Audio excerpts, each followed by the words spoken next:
Coba saya lihat.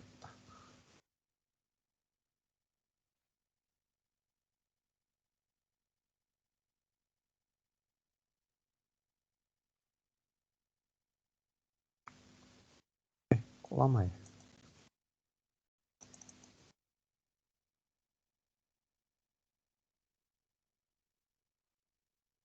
Yang ikut kampus tour bagaimana kesannya kampus tour? Menyenangkan atau biasa saja atau gimana? Capek Pak, capek. Labnya bagus Pak. Labnya lebih bagus daripada Ganesha Pak katanya Pak. Oh iya, karena baru. Lab Ganesha itu kan udah zaman jahiliyah banget kan. Zaman sebelum saya kuliah juga udah ada itu.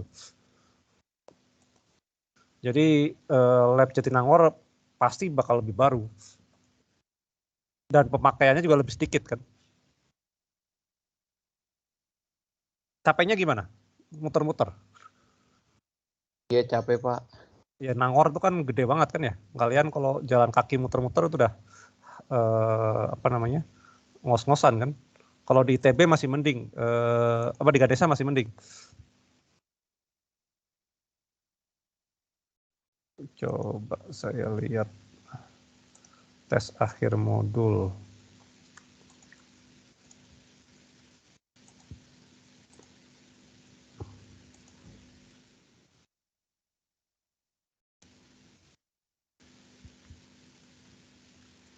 No thanks. Sini apa ini? Oke, 41 ya. Coba nih ozon. Ozon pada bisa ngabar satu levisnya kan? Kok saya belum buka ya? Sebentar. Mana ini materi? Minta kalau keluar di ujian kalian repot nih urusannya. Ozon. Saya lama banget buka ini.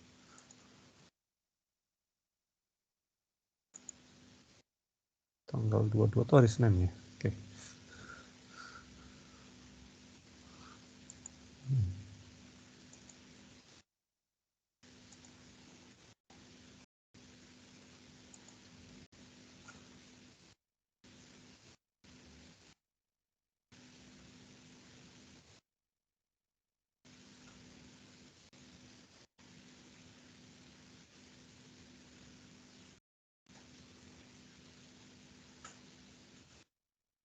Oh ini buka.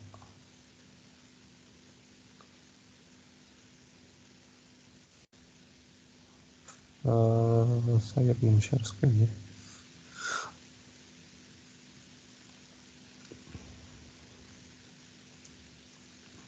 Jadi program, jadi di dalam kimia itu ada yang namanya kimia komputasi ya. Jadi melakukan eksperimen kimia dengan komputer. Jadi menghitung sifat dari senyawa, material dan sebagainya gitu ya. Nah, tapi dari semua pengalaman itu inputnya adalah satu. Ada yang tahu apa? File apa yang diinput? Tahu nggak apa? Ada yang bisa nebak? Kalau kita melakukan perhitungan apapun, apa yang diinput?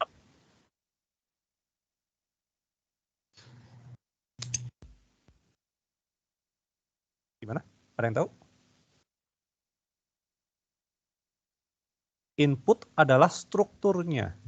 Jadi makanya strukturnya bagaimana? Apakah dia bengkok, apakah dia planar dan sebagainya. Jadi makanya pertanyaan yang pertama kemarin saya bilang kerjakan soal nomor 1 dulu. Karena apa? Nanti nomor 1 kalian bisa tahu kira-kira bentuk molekulnya kayak gimana. Nah itu nanti dimasukkan. Nah terus setelah dihitung dilakukan optimasi.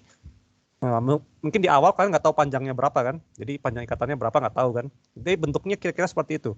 Nah terus kalian input, kalian optimasi, dapatlah panjang yang optimumnya adalah segitu misalkan. Pakai Mona gitu ya. Nah jadi yang pertama adalah harus tahu bentuknya dulu kayak gimana. Kalau ozon, saya punya ozon. O3. Berapa jumlah elektronnya?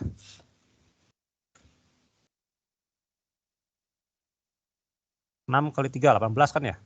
18 elektron. Berarti itu atau 9 pasang. Arrangementnya gimana kan kayak gini ya? Oh, pasti nggak ada yang lain kan? Terus gimana?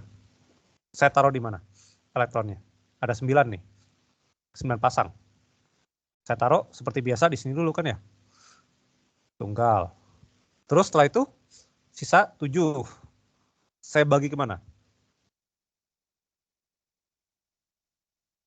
Saya bagi ke atom yang pinggir kan ya. 1, 2, 3, 4, 5, 6, 7. Nah, sisanya masuk ke pusat. 1, 2, 3, 4, 5, 6, 7, 8, 9. Sudah oke. Ada masalah nggak di sini? Pernah nggak?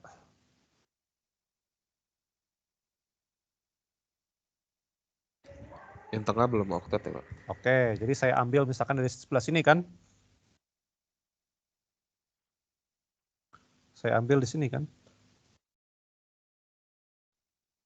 Itu ya. Udah oktet semua.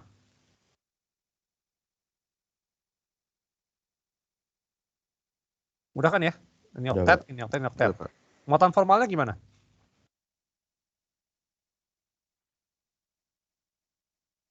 Muatan formalnya gimana?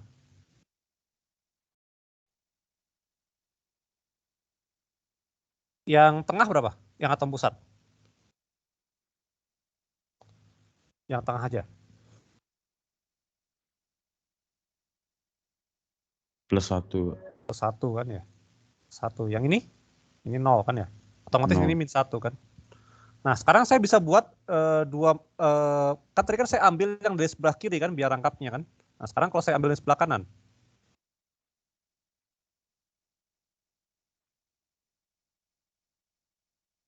Ini saya bisa melakukan ini nggak ya? Mirroring tools.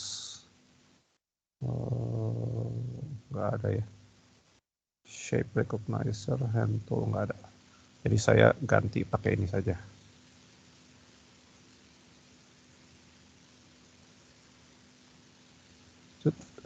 Ini saya giniin. Ini kan ya. Terus ini ada kayak gini. Oke. Kalau kayak gini, yang tengah sama nggak muatan formalnya? +1. Sama, Pak. Sama, ini ditukar kan ya? Ini satu resonansi ya. Nah, 2 ini ekuivalen nggak resonansinya?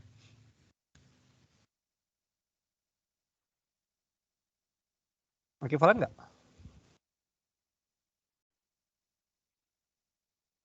Antara 2 ini. Muatan formalnya sama nggak? Distribusinya? Sama, Pak. Sama, ini ekuivalen kan ya? 2 ini ekuivalen. Iya. Jadi dia punya 2 struktur resonansi yang ekuivalen. Ekuivalen. Oke, sekarang balik ke domain. Ada berapa domain di sini? Di atom pusatnya? Pak, mau tanya Pak, atom pusat itu selalu yang di tengah ya Pak? Iya dong. Masa yang di pinggir dibilangnya pusat? Ya, jadi gini, apa namanya? Kalau kasusnya kayak gini, dia satu center, satu pusat. Tapi kalau saya punya kayak gini, saya punya C, H, H, H, C, H, H, C, H, H, H. Nah, ini ada berapa atom pusat kok kayak gini? 3, Pak. 3. Jadi kita punya 3 center kan ya? 1, 2, 3. Karena apa? Dia senyawa poliatomik. Kalau ini cuma apa namanya? Cuma ada satu pusat, ada 2 terminal kan ya. Kalau di sini ada pusat ini ada, kalau kita anggap ini sebagai pusat, ini ada 4 terminal. Sini sebagai terminal, ini sebagai terminal. Terminalnya bukan atom tapi suatu gugus, namanya gugus ya. Kalau di sini juga sama. Ini ada sama juga gitu ya. Jadi di sini kalau di sini cuma ada satu pusat. Ya ini saja yang pusat. Gitu ya. Oke, sekarang ada berapa domain di pusatnya?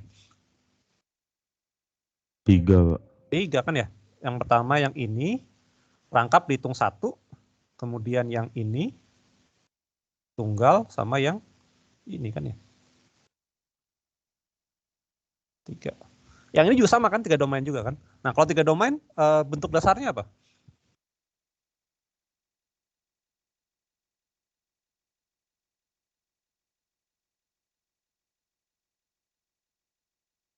Bentuk dasarnya apa?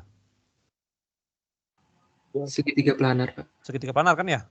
Tapi di sini berarti O-nya di sini ada O di sini. Yang ini diisi sama siapa? Yang satu lagi. Diisi oleh pasangan elektron bebas kan ya? Jadi bentuk molekulnya apa? Linear tapi bengkok ya. Kalau bengkok kali linear, kalau linear pasti kayak gini. Ini linear namanya. Jadi namanya bengkok ya, bentuk V atau bengkok gitu ya. Sudutnya berapa di sini? Sudut O.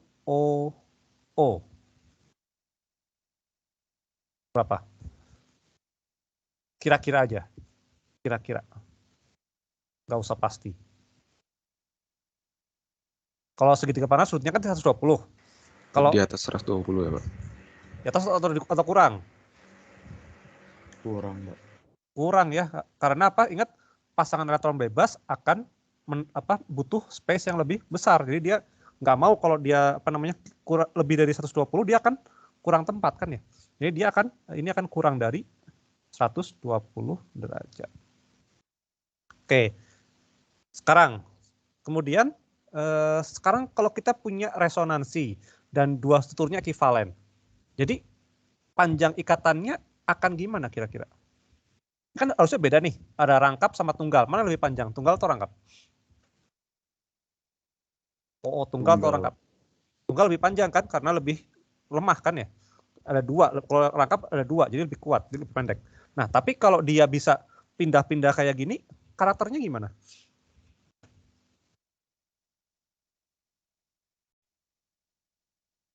Ikatan antara O sama O itu akan tetap tunggal rangkap atau gimana?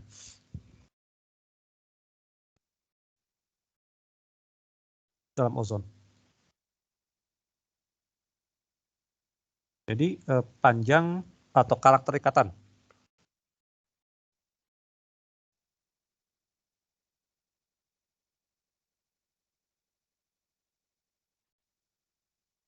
Ini akan apa? Berada di antara apa? Di antara tunggal dan rangkap.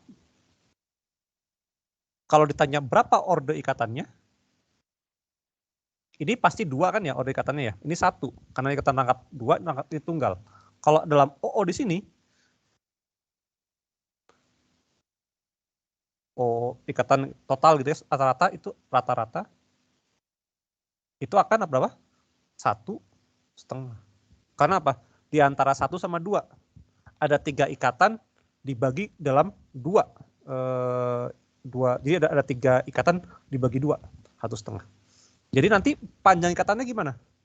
Antara O sama O rangkap sama tunggal, sama atau beda? Kalau kayak gitu. Sama ya, Pak? Sama jadinya. Sama seperti kalau kalian punya benzena. Kalian punya benzena, itu kan ada C kayak gini kan ya. C. Ini ada H, ini ada H. Ini ada H.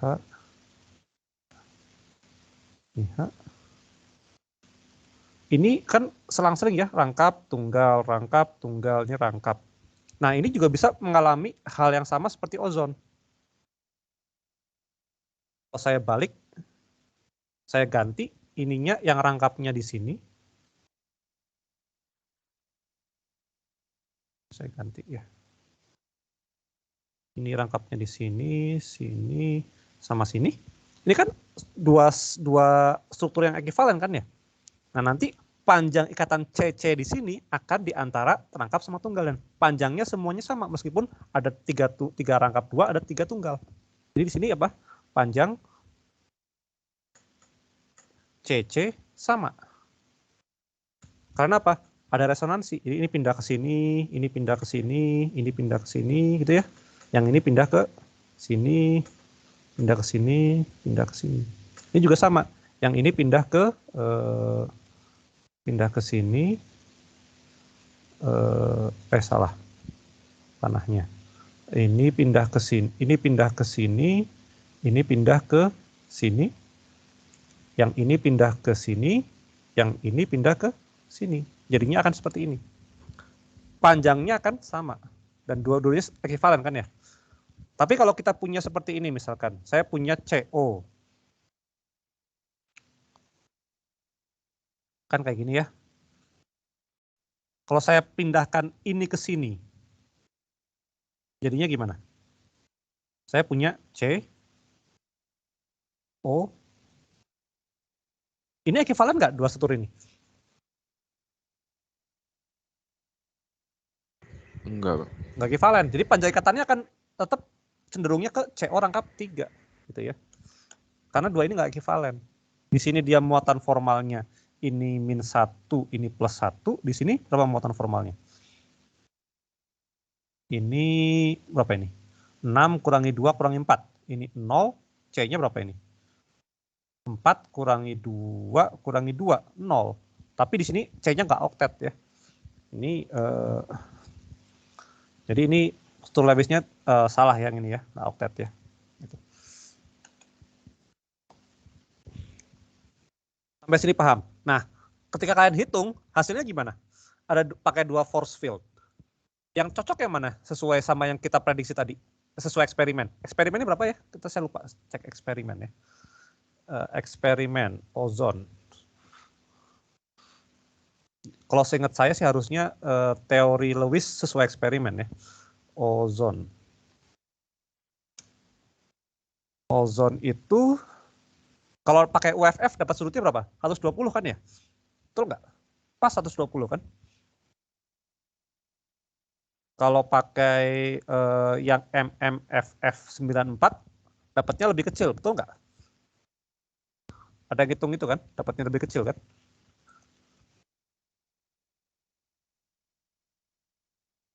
Kenapa ini nggak mau? Jadi panjang ikatannya kayaknya salah, nggak terlalu bagus. Jadi panjang ikatannya itu harusnya 1,278. Tapi kalau pakai MMFF dapatnya 1,3 ya, lebih panjang. Tapi sudutnya kalau pakai hasil eksperimen itu adalah 116,8. Jadi lebih cocok pakai yang MMFF, meskipun panjang ikatannya nggak terlalu cocok ya. Tapi MMFF menghasilkan panjang ikatan yang sama, meskipun nilainya berbeda. Gitu ya. Nah, sekarang kalau dia bentuknya planar, berarti hibridisasinya apa? Di atom pusatnya. Di sini. SP2. SP2 pasti ya, SP2. SP2. Gitu. Oke. Sampai sini ada pertanyaan? Sebelum kita masuk ke materi yang kemarin, lanjutan yang kemarin.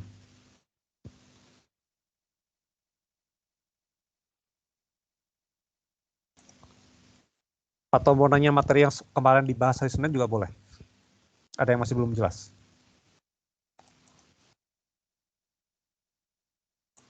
Oke, kalau nggak ada, kita lanjut ke diagram fasa. Nah, ini nanti kalian yang masuk ke teknik perminyakan sama teknik pertambangan akan banyak ketemu sama ini dan akan butuh. Oke. Metalurgi ya, tapi ya, metalurgi sama tambang dekat-dekat lah ya, nggak beda-beda jauh.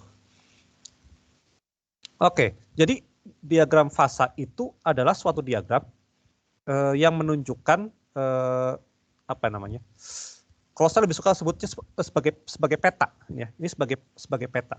Ini sebagai peta ya. Ini peta fasa. Kalau kita punya peta gimana? Kita punya daerah ini namanya daerah apa? Kemudian ada batasnya. Kita punya kota, misalnya Bandung, batasnya sama Cimahi di sebelah mana? Batasnya Purwakarta sebelah mana? Sama KBB sebelah mana? Dan seterusnya kan ya. Nah, sama, diagram fasa juga sama. Diagram fasa menunjukkan fasa-fasa. Fasa zat ada solid, ada liquid, ada gas. Jadi kita punya daerah liquid, liquid, solid, dan gas. Nah, biasanya, nah di sini kita akan bahas cuma diagram fasa untuk satu komponen. Jadi untuk satu komponen. Atau kita punya cuma senyawa murni. Nanti ketika kalian belajar lebih lanjut akan ada diagram fasa 2 komponen, 3 komponen dan seterusnya. Itu lebih kompleks ya. Kita belajar yang sederhana dulu.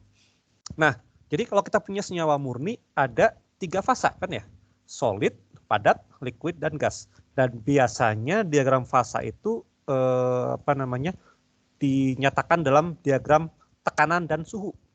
Tapi tidak terbatas ya. Ini biasanya saja. Jadi kalau ditukar juga boleh, nggak masalah.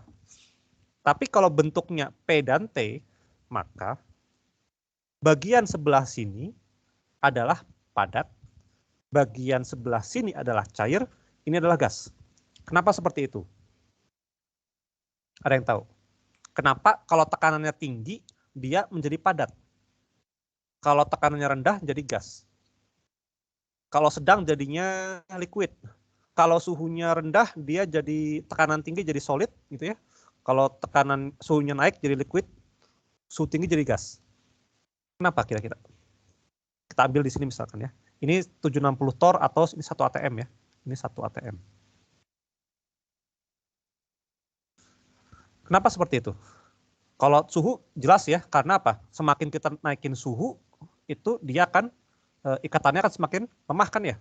Dia akan menjadi bentuk yang tidak teratur kan ya. Dari padat, cair, gas. Sekarang kalau tekanan, gimana? Kalau tekanannya saya kurangi, kira-kira antar partikel akan saling lebih mudah berinteraksi atau enggak kalau tekanan saya kurangi?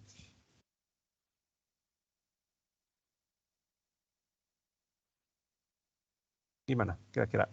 Kalau saya punya gas nih, saya kasih tekanan tinggi, dia lebih mudah atau lebih susah berinteraksi kalau tekanannya tinggi? Lebih susah ya, Pak. Susah aku nggak paham. Kalau saya berjauhan, ada interaksi nggak? Kalau tekanannya tinggi, rendah gitu kan? Kalau tekanan rendah, jarak antar partikel berjauhan kan ya? Lebih apa? Kalau tekanan tinggi lebih mudah berinteraksi kan ya? Nah sekarang antara cair, padat sama gas, mana interaksinya paling kuat? Padat, Pak. Padat. Jadi kalau tekanannya tinggi itu akan berubah menjadi padat. Ya. Kalau tekanan rendah berubah jadi gas. Ya. Tapi itu bergantung sama suhu dan tekanan ya. Jadi kita nggak bisa lihat dari satu parameter aja. Jadi misalkan pada tekanan 1 atm, pada saat suhunya minus 20 derajat dia menjadi ini apa nih air ya. Dia menjadi padatan. Tapi kalau pada tekanan 1 atm saya turunin pada suhu minus 20 saya turunin tekanannya sampai berapa ini? Di bawah 2,15 di bawah berapa nih? Yang A ini dia bakal jadi gas. Ya, jadi air bisa menguap pada suhu rendah tapi harus tekanannya sangat rendah. Jadi kita bisa lihat di sini kalau kita jalan dari sini ke sini, kita jalan ke arah sini,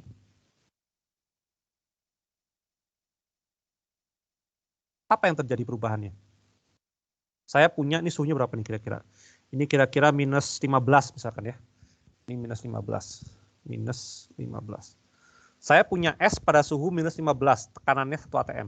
Saya ubah tekanannya sampai di bawah berapa nih? 2 torr. Apa yang terjadi? esnya akan berubah menjadi apa?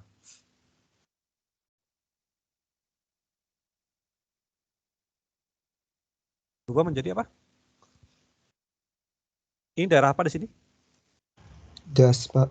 Jadi es akan menyublim ya. Jadi kalau saya punya es pada suhu minus 15 derajat Celcius, saya kurangi tekanannya, es akan menyublim. Tapi kalau saya punya pada keadaan normal, es tidak menyublim. Karena apa? Kalau es saya naikkan suhunya, dia akan menjadi liquid ya. Kalau saya dari sini ke sini, naikin suhunya, kok bagus ya. Dia akan berubah menjadi liquid. Gitu.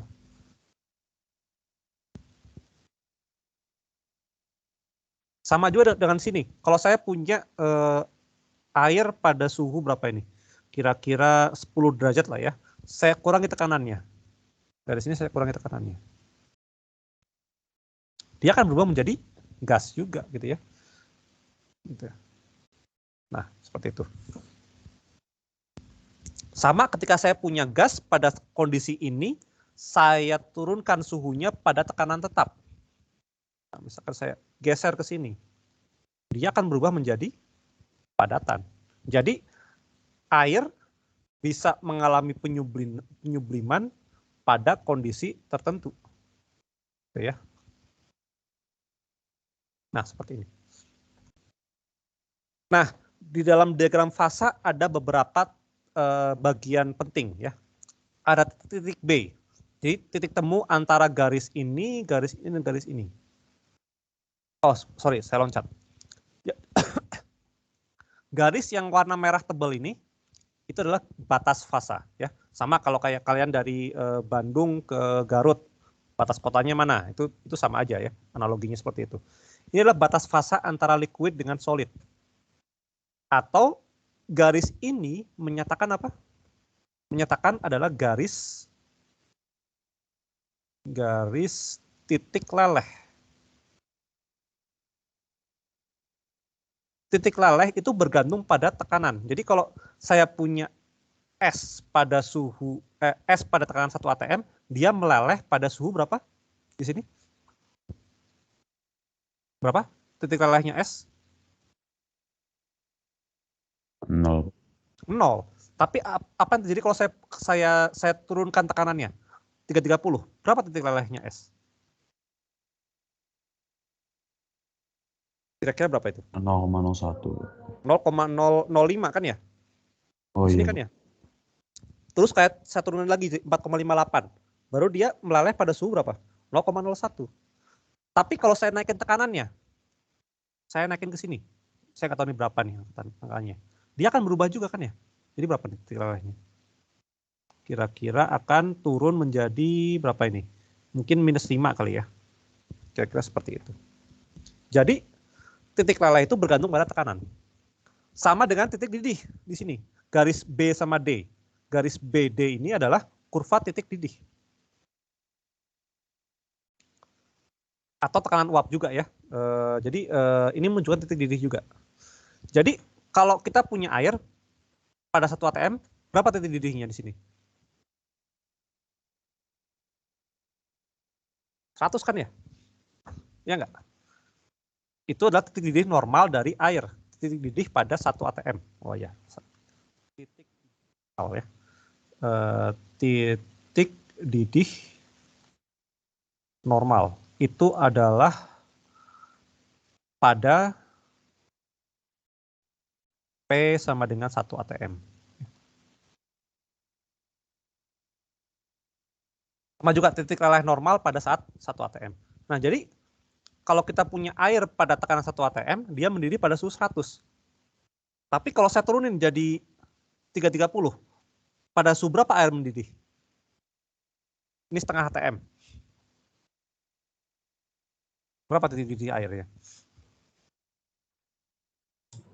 78. Jadi kalau kalian mau masak air dan lebih mudah, suhunya nggak terlalu tinggi, itu kurangi tekanannya sampai setengah atm. Sorry, bukan setengah atm ya. Ini berapa nih? 330 dibagi 760. Nggak setengah ya. Berapa nih? 330 bagi 760. 0,43 atm. Itu akan turun menjadi 78. Paham ya? Nah, garis AB ini adalah garis titik penyubliman. Ya. Atau tekanan uap dari S.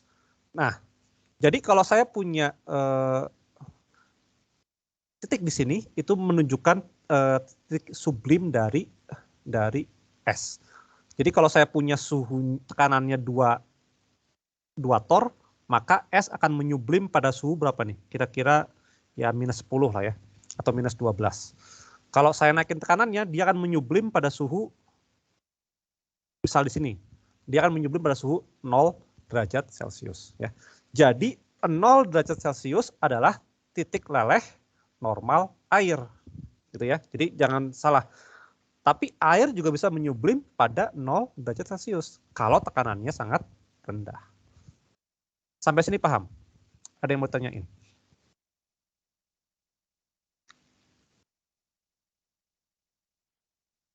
Oke, kalau nggak ada. Nah, kemudian garis ini juga menunjukkan apa? Kesetimbangan dua fasa. Ya. Jadi pas di garis ini ada dua fasa yang koeksis. Jadi ketika di sini ada liquid sama solid. Ini juga sama, liquid sama gas. Di sini ada gas sama padat. Nah, sekarang apa yang terjadi kalau kita ketemu? 3 garis ini ketemu. Ada titik B. Artinya apa? Ada berapa fasa di situ yang ketemu? Pada titik B. Karena titik B adalah pertemuan tiga fasa, maka di sini ada 3 fasa. Ada 3 fasa yang koeksis, padat, cair, dan gas. Nah, kondisi B ini namanya adalah titik triple. Ya. Ada 3 fasa triple. Ya. Nah, jadi pada saat titik B ini si air berada dalam fasa cair, gas, dan padat simultan. Ada videonya di YouTube kalau mau lihat ya. Jadi orang naro es di wadah vakum, wadah tutup terus dikurangi tekanannya. Pada suatu saat dia mengamati ada es yang meleleh dan ada air yang menguap bersamaan. Itu titik triple. Ya. Nah, kemudian ada titik D ini. Ini namanya titik kritis. Jadi itu adalah kondisi di mana gas tidak bisa dibedakan dengan padatan. Jadi pada saat titik kritis ini massa jenis rho gas ini sama dengan rho cairan. Kalau kalian punya air dalam botol aqua, bisa kelihatan kan ya batas antara air dengan gasnya. Kelihatan kan ya, kalau saya punya botol aqua gitu kan, ada garis airnya sampai mana gitu kan ya. Kalau udah lewat titik kritis, itu nggak ada batasnya. Nggak kelihatan lagi ada batas fasa. Gitu ya. Nah, kondisi di atas ini dia namanya titik kritis. Nah, kalau kita punya fasa di sini namanya fasa superkritis. Ya. Fasa di atas titik D, ini disebutnya superkritis. Ini penting. Ada yang suka minum kopi tapi nggak kuat kafein di kalian? Ada nggak? Yang suka ngopi tapi nggak suka kafein? Minum kopi decaf? Nggak ada. Ada nggak? Ganes, Pak. Oh, Ganes. Kamu? Enggak, Pak. Oh, Enggak, kamu lemah banget minum kopi decaf. Bercanda itu kocar. Saya kalau minum espresso 22 lah. Wah. Enggak, Pak, bercanda, Pak. Ya, jadi kopi decaf itu dibuatnya dengan cara pakai ekstraksi supercritical fluid. Jadi pakai cairan superkritis. Yang dipakai adalah CO2. CO2 dibuat ke kondisi superkritis, kemudian dipakai untuk mengekstraksi kafein dari kopi. Jadi biji kopinya masih utuh, tapi kafeinnya udah berkurang. Nah, itu cara buatnya pakainya itu. Ya. Nah, ini contohnya seperti ini, CO2. Ya. Jadi kalau kita punya CO2, diagram fasanya berbeda ya sama H2O. Nah, ini ada yang menarik juga nih. Jelasin nggak di sini? Oh, nggak ada ya. Jadi kalau CO2 ini solid, liquid, gas sama nggak berubah. Tapi posisinya berubah. Sekarang yang pertama, titik triple-nya di mana? Kalau CO2, P berapa atm tekanannya? Titik triple?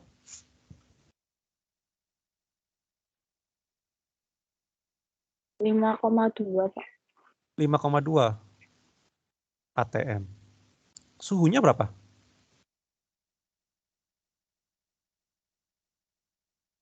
-57. Minus 57 derajat Celcius. Jadi titik triple itu namanya 2 titik ya. Harus ada dua koordinat ya, tekanan sama suhu. Jadi artinya apa? Kalau saya punya CO2 pada tekanan 5,2 atm, suhunya minus 57, maka ada CO2 padat, cair, dan gas pada koeksis gitu ya, berada dalam kesetimbangan. Nah, sekarang kalau titik kritisnya gimana? Berapa tekanannya? P minimum. Berapa atmosfer?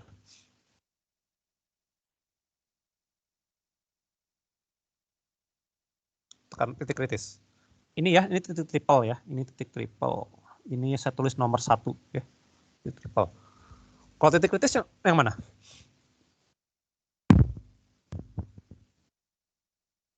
Satu tim.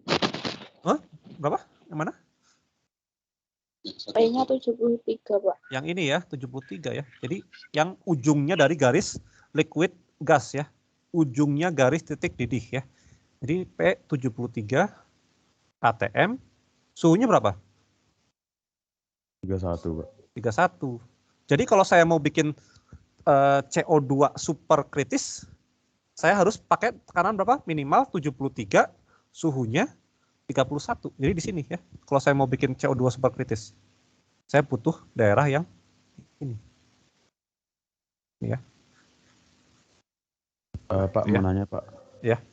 Kalau CO2 yang di posisi titik triple itu berarti dia fasenya fase apa, Pak? Nentuinnya gimana?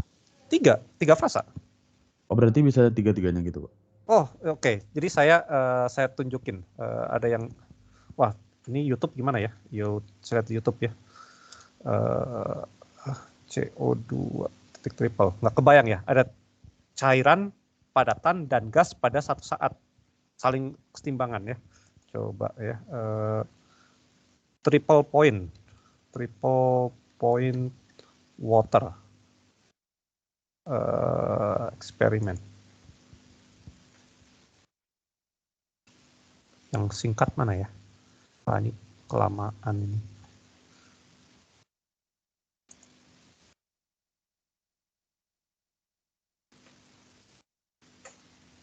Saya bisa share video nggak ya di sini ya? Atau saya share linknya aja kali ya, biar kalian nonton sendiri aja ya. Ini cuma 1,54 menit. Jadi saya share di chat ya. Ntar kalian nonton sendiri. Wait.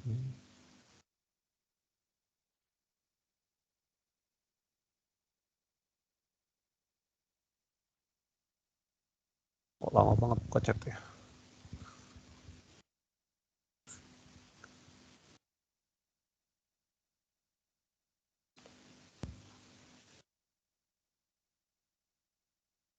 Ini dia.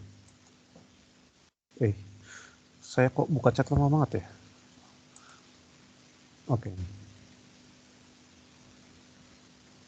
Oke, silakan dilihat videonya. Ya. Oke, jadi ini titik yang nomor 2 ya.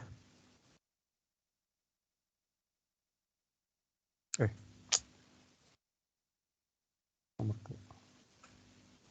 Ini kayak gini saya hapus. Sini. Bener tadi ya. Paling saya hapus ya. Oke.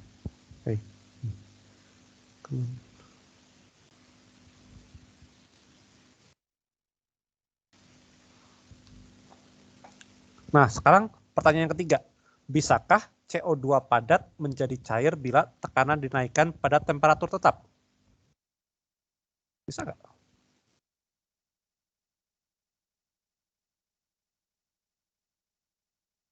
Kalau saya punya CO2 padat, saya naikin tekanannya pada P tetap, pada T tetap. Suhunya nggak berubah. Bisa nggak jadi cair?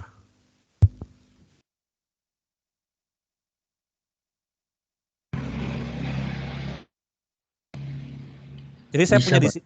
Coba, kalau saya punya di sini, saya naikin tekanannya ke atas. Kayak ini kan ya? Fasanya apa sekarang?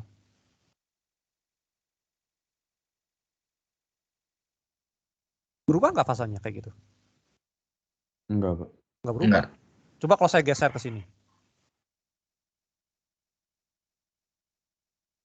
Berubah nggak fasanya? Enggak, Pak. Nggak berubah. Jadi bisa nggak CO2 jadi cair kalau naikin tekanannya pada T tetap? Bisa cair ke padat, Pak. Cair itu kalau apa? Naikin suhu cair ke padat. Itu kan agak miring sedikit tuh, Pak. Iya, ini baru bisa. Jadi kalau misalnya kayak gini ya, kalau CO2 cair saya naikin tekanannya, baru bisa jadi padat. Tapi kalau saya punya CO2 padat, dia nggak bisa berubah menjadi cairan. Jawabannya apa? Tidak bisa ya. Bisa. Oke, sekarang saya balik ke H2O. Ini ada yang menarik di sini. Ya, saya code C, saya pindah ke atas. Sekarang kalau saya punya H2O, bisa nggak saya naikin pas saya naikin tekanan berubah fase?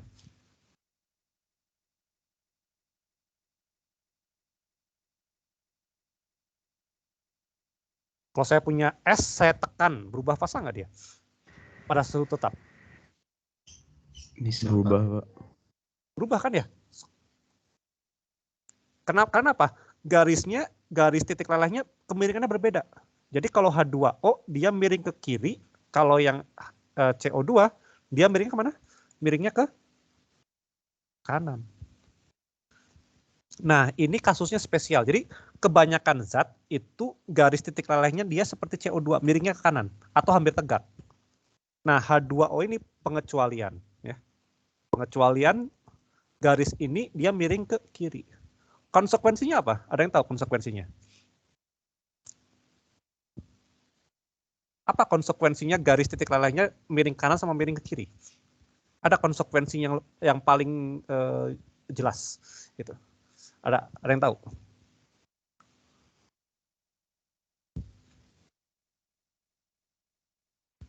Apa konsekuensinya? Kalian pernah lihat apa namanya es sama air? Kalau kalian celup minum es teh itu esnya di atas atau di bawah? Gimana? Atau air es lah, jangan es teh, air es. Air esnya ngambang atau tenggelam? Di atas, Pak. Ngambang kan ya? Artinya apa? Massa jenis es sama air lebih tinggi yang mana? Air, Pak. Air. Tapi pada umumnya, ingat kalau struktur padatan dia lebih rapat. Harusnya gimana? Kalau padatan sama cairan lebih tinggi, massa jenisnya adalah yang padatan kan ya? Betul nggak? Iya, Pak. Tapi untuk air ada anomali bahwa massa jenis es lebih rendah dibandingkan massa jenis air. Itu karena apa? Karena kurva ini miringnya ke kiri.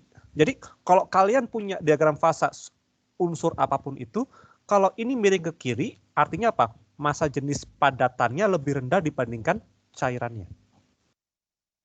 Gitu ya. Jadi kemiringan garis titik leleh, jadi kemiringan garis titik leleh itu mempengaruhi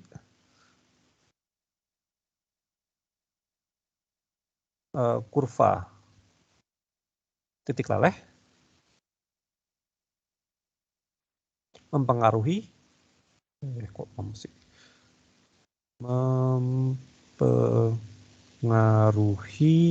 rho cair padat. Kalau miring ke kiri,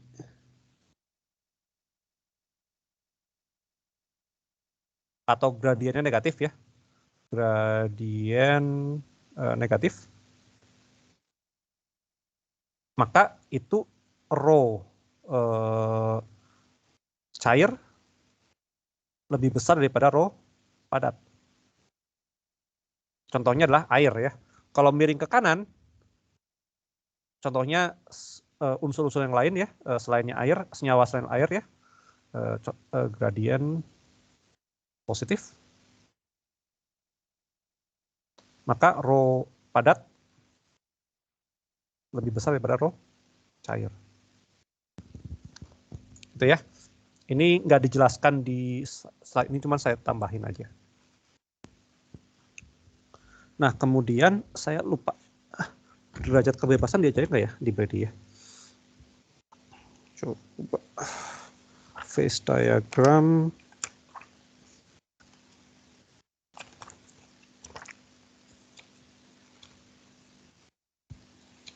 Supercritical fluid nggak dijelasin ya. Oh, nggak dijelasin, oke.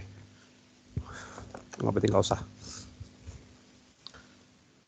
Oke, sampai sini ada pertanyaan?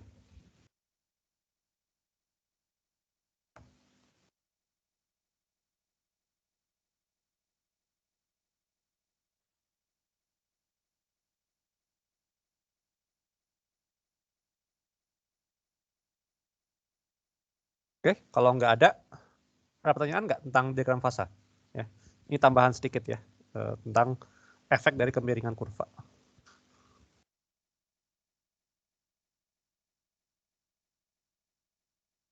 Oke, kalau nggak ada kita masuk ke padatan. Ya, kita udah lewat gas, cair, sekarang ke padat.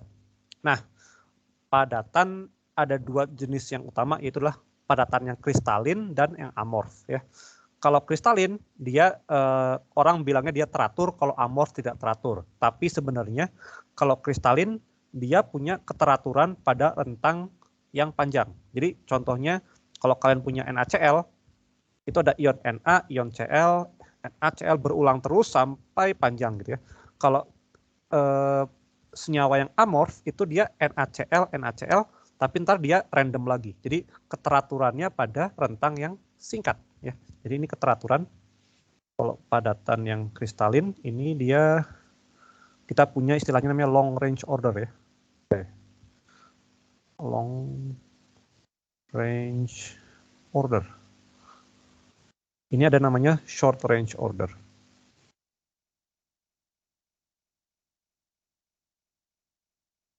Kasarnya ini adalah teratur dalam tanda kutip ya. Ini tidak teratur ya.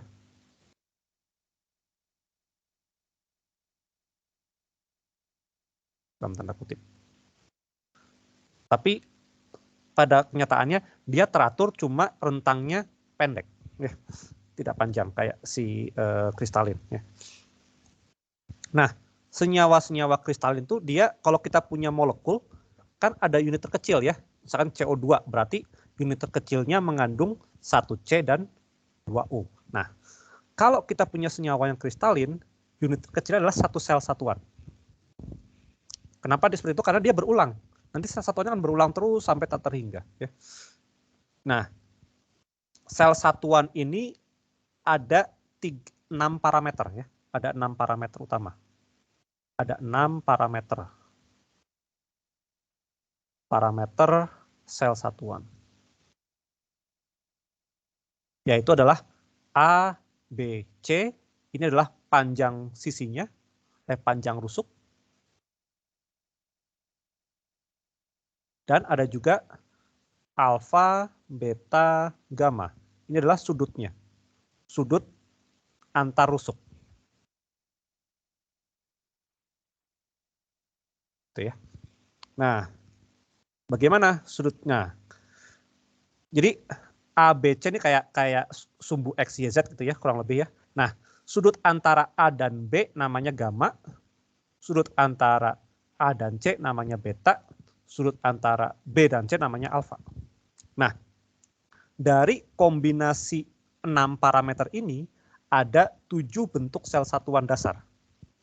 Yaitu pertama adalah yang gampang kubus, A sama B sama C-nya sama, sudutnya semua 90 derajat. Terus ada tetragonal, A sama B-nya sama, tapi C-nya beda. Sudutnya semua 90 derajat juga. Ada juga ortorombik, A sama B sama C-nya beda, tapi sudutnya semua 90. Dan seterusnya. Ya. Sampai ada triklinik. A tidak sama dengan B, tidak sama dengan C, sudutnya nggak sama semua, dan nggak sama dengan 90 derajat. Nah itu ya, jadi ada 7. Cuma di kimia dasar kita cuma bahas yang bagian yang ini saja. Ya. Ini yang dibahas. Ini kimia dasar ya.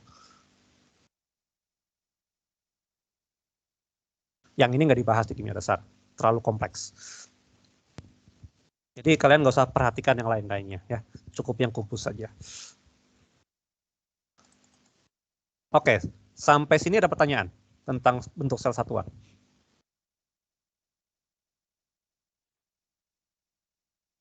Nah, kemudian kubus itu dia ada 3 tipe lagi. Jadi ada namanya kubus sederhana. Kalau kubus sederhana itu atomnya cuma ada di pojok-pojok. Jadi 1, 2, 3, 4, 5, 6, 7, 8. Ada 8 pojok, berarti ada 8 atom di situ yang masuk. Nah, kalau yang kedua adalah kubus berpusat muka atau body centered kubik ya, ini namanya kubus sederhana. Ini kubus sederhana. Ini kubus berpusat badan. Kalau di berpusat badan, jadi di tengah-tengah diagonal ruang ada atom lagi. Jadi ada atom yang di pojok sama ada atom yang di tengah. Nah, kemudian ketiga adalah kubus berpusat muka. Kalau berpusat muka, jadi ada yang di pojok, tambahan ada yang di tengah-tengah muka. Ya. Jadi kalau tadi di tengah-tengahnya kubus, ini di tengah-tengahnya bidang muka. Ini namanya kubus berpusat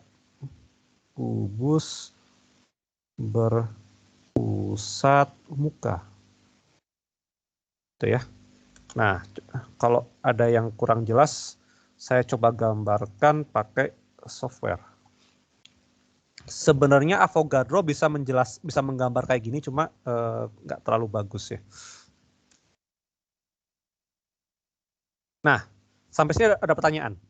Jadi apa namanya? 3 tipe ada 7 sel satuan. Salah satunya adalah kubus. Kita cuma bahas kubus. Nah, kubus ada 3 tipe. Sederhana, atomnya di pojok-pojok saja. Berpusat badan, atom di pojok plus di tengah kubus. Sama kubus berpusat muka. Atomnya di pojok-pojok sama di tengah-tengah bidang muka. Nah, sekarang kalau kita punya kubus sederhana seperti ini kan ya. Ada 8 pojok kan, tapi atom yang masuk ke dalam kubus berapa di sini? Kan nggak semuanya masuk ke dalam sel satuan kan ya? Betul nggak? Ada yang keluar kan ya? Sekarang yang masuk ke dalam sel satuan berapa? Berapa bagian untuk tiap atom?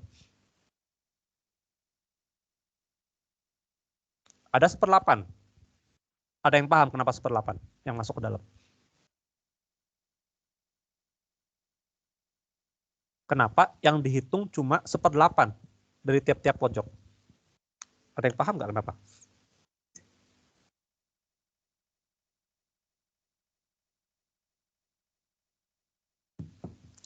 Gimana? Kebayang nggak kenapa 8? Kenapa 1/8?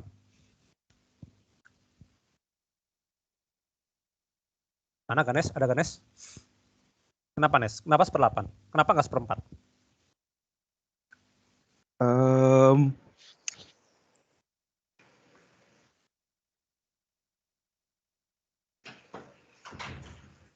Kamu bisa kebayang nggak kenapa 1/8?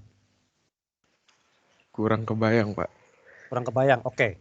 Sekarang gini, bayangkan saya punya bola. Oke, kayak gini. Saya gambarin aja deh. Saya gambarin sebentar. Saya share Windows saja ya. Saya matiin sharing dulu.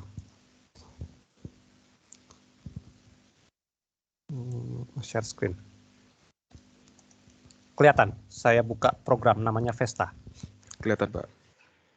Oke, saya coba buka ini ya. Ini programnya gratis, kalau kalian mau, ini bisa juga. Download, katakanlah ini saya mau kubus gitu ya.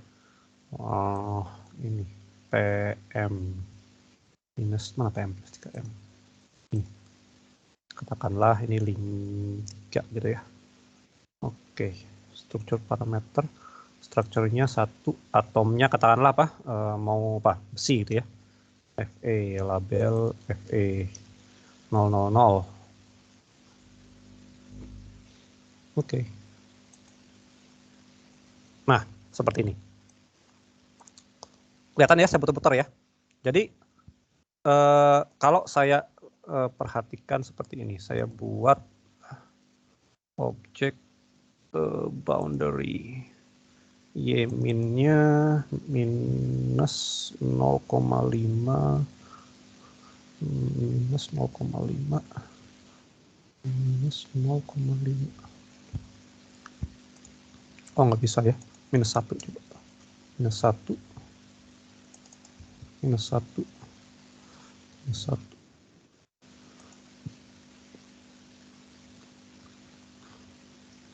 Oke. Oh, dia nggak bisa bikin ini ya. Oh, nggak bagus nih. Oke. Wah, nggak bagus. Bentar, saya coba properties orient boundary. Nggak bisa ya. Unit cell. Crystal shape. Oh, bukan. Oh ya. Jadi kalau saya ambil bagian ini aja deh. Saya coba hapus atom yang ini deh. Nggak bisa. Oh ini. Nah, ini saya hapus semua nih. Sorry. Ini saya hapus. Oke. Kalau saya punya atom bagian yang sini. Saya punya bola kan kayak gini kan ya. Bola ini ada di pusat koordinat. Jadi saya bagi berapa ini? Ini kan saya bagi 2 ke sana, ya enggak? Kemudian saya bagi 2 ke sana lagi, 1/4. Kemudian saya bagi 2 lagi ke sini. Jadinya berapa? 1/8 kan ya? Betul nggak? Iya betul Pak. Kebayang nggak? Kebayang, Jadi Pak. saya punya satu bola, saya bagi 2 kayak gini ke bidang yang ini, yang apa namanya, yang BC saya bagi 2, terus saya bagi 2 lagi bawah, saya bagi 2 lagi mana tadi? 1, 2 sama yang sana ya. Jadi 1 dibagi 2, 1/4 dibagi 2 lagi 1/8. Jadi yang masuk ke dalam adalah yang 1/8. Yang lain gimana, kebayang atau masih belum? Kenapa masuknya 1/8? Karena dia di pojok ya. Jadi dia pas di apa namanya, persimpangan antara 3 sumbu. Jadi dia yang masuk adalah 1/8. Karena ada 8 pojok kubus, ini adalah 1/8, ini adalah yang masuk ya. Ini adalah yang masuk. Yang masuk ke dalam sel satuan. Ini adalah jumlah pojok kubus. Jadi praktis yang masuk ke dalam cuma 1/8 kali 8, 1 atom saja. Gitu ya. Jadi kalau kubus sederhana meskipun ada 8 atom di pojok, tapi yang dihitung masuk ke dalam cuma 1/8 saja. Karena apa? Yang 7/8 itu di luar. Dia masuk ke sel satuan yang lainnya. Jangan lupa, ini hanya satu sel satuan ya. Kalau saya punya senyawa kristalin, ini sel satuannya berulang terus. Berulang ke arah sumbu X, ke arah sumbu Y, dan ke arah sumbu Z. Ke semua arah. Gitu ya. Nah, jadi kalau kita gambarkan seperti ini, kita bisa gambarkan bahwa, bisa tahu bahwa jarak, apa namanya, panjang sel satuan ini, panjang kubusnya sama dengan 2 kali jari-jari. Kebayang? Kenapa panjangnya adalah 2 kali jari-jari? Karena apa? Bola-bola ini saling bersentuhan kan? Ya enggak? Karena dia membentuk ikatan, dia bersentuhan kan ya antara atomnya. Jadi panjang kubus, jika panjang kubusnya adalah A ya, panjang rusuk kubus ini misalkan A, ini adalah A sama dengan 2 kali jari-jari dari si atom itu. Jadi dari situ kita bisa tahu bahwa ada hubungan antara jari-jari atom dengan panjang kubus. Nah, kemudian kita juga mengenal bilangan koordinasi. Jadi ada berapa tetangga terdekat dari apa namanya, dari atom tersebut ya. Ini tetangga terdekat. Tetangga terdekat. Mungkin saya pakainya jangan pakai Vesta ya. Saya pakai saya mau pakai yang lain saja. Mana diamond? Kok nggak ada diamond ya? Saya padahal punya diamond. Coba sebentar.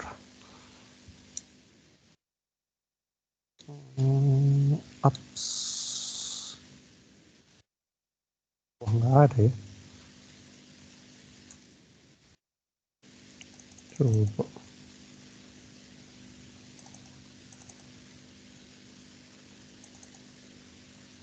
Kok saya nggak punya diamond ya?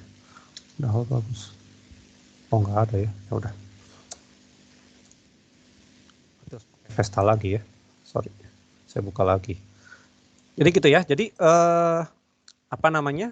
Kalau saya punya atom yang di pusat, dia akan punya 6 tetangga dengan jarak A. Yang ini kenapa nggak dihitung? Atom yang di sini. Kan dekat juga nih. Atom yang saya tandain pakai warna merah.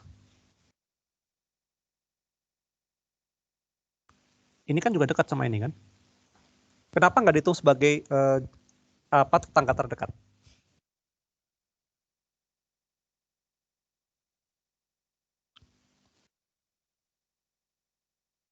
Kenapa nggak dihitung? Coba, ini ada siapa ini sini? Di sini ada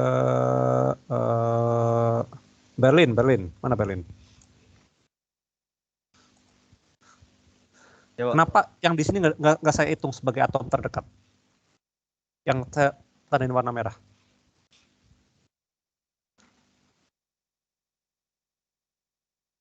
Berapa jaraknya antara atom yang di pusat sama yang di warna merah ini? Atau saya kasih warna biru deh, warna merah biar tidak. Yang warna biru. Berapa jaraknya? Kalau ini antara satu sama yang merah, berapa jaraknya? Kan A kan ya? Panjang rusuk kubus kan ya? Kalau yang ini, sama nggak jaraknya A? Yang biru sama yang tengah ini.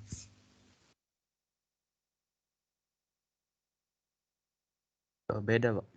Berapa jaraknya?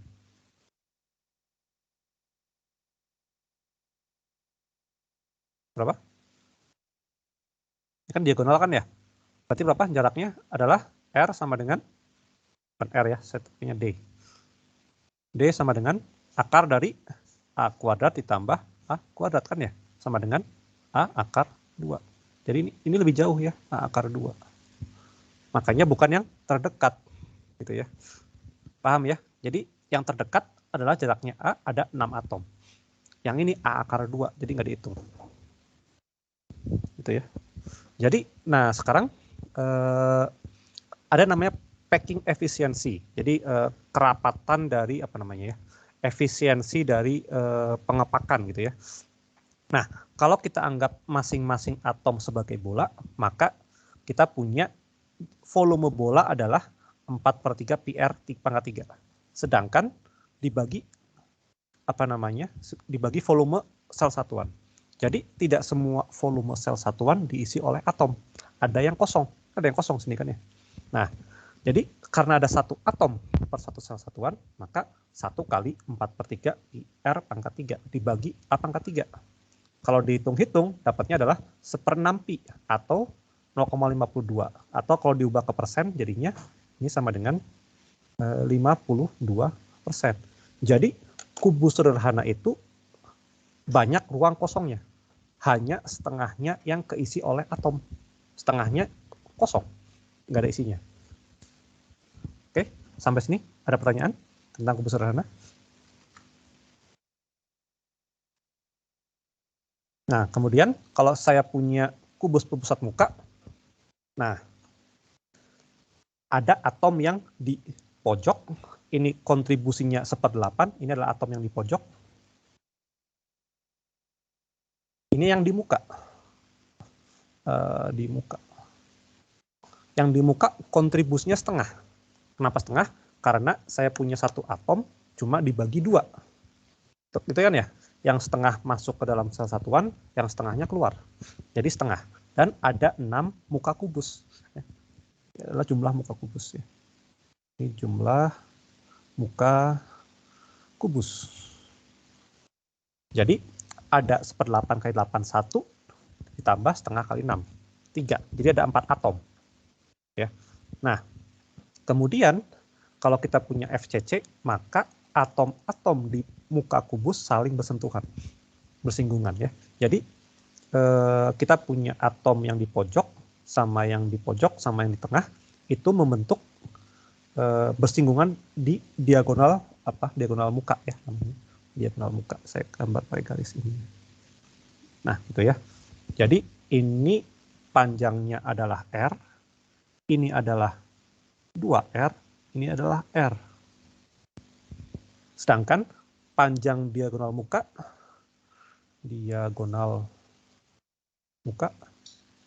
itu adalah sama dengan akar dari A kuadrat tambah A kuadrat.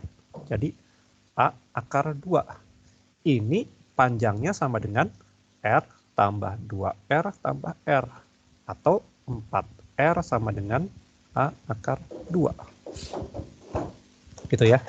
Jadi Atau kalau kita tuliskan di sini, jadi A sama dengan 2 akar 2 kali M. Gitu ya, ini sama saja. Jadi hubungannya berbeda antara jari-jari dengan panjang rusuk untuk FCC dengan BCC. Kalau tadi BCC, A sama dengan 2R, karena yang bersinggungan di rusuk. Kalau di sini 4R sama dengan A akar 2, karena bersinggungan di diagonal muka. Gitu ya. Nah, kemudian bilangan koordinasinya juga berbeda.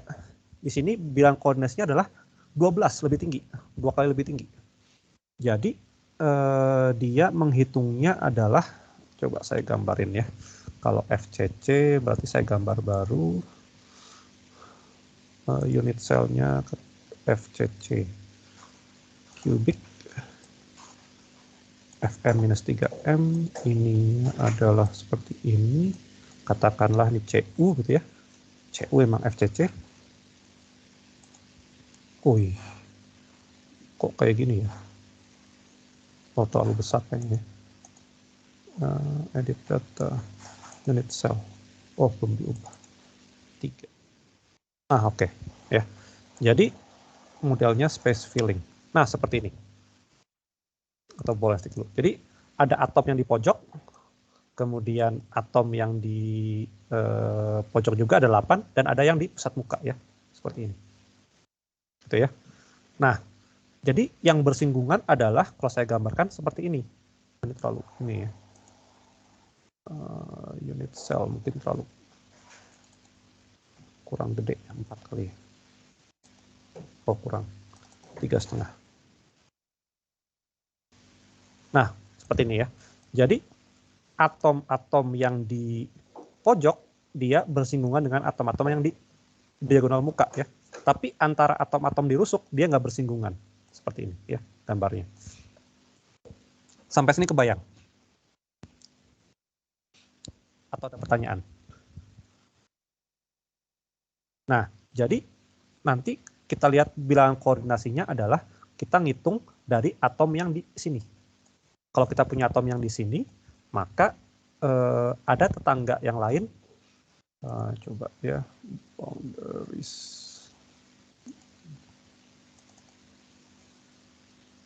Saya nggak bisa ya, begini. 0, 2, 2. Apply. Terlalu banyak. Mungkin ini 1 saja. Nah, kalau saya punya seperti ini, ya. Jadi saya tinjau atom yang di sini, ya. Atom yang di sini, maka dia punya tetangga dengan jaraknya paling dekat. Kita punya yang di sini kan ya, atom yang di pojok sini kan ya. Saya punya atom yang di sini, 2 ini. Jaraknya gimana antara 2 atom ini? Berapa jaraknya?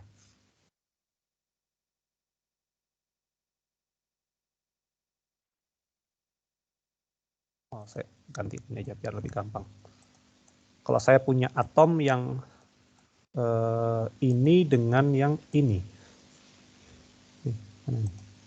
Ini dengan yang ini. Berapa jaraknya?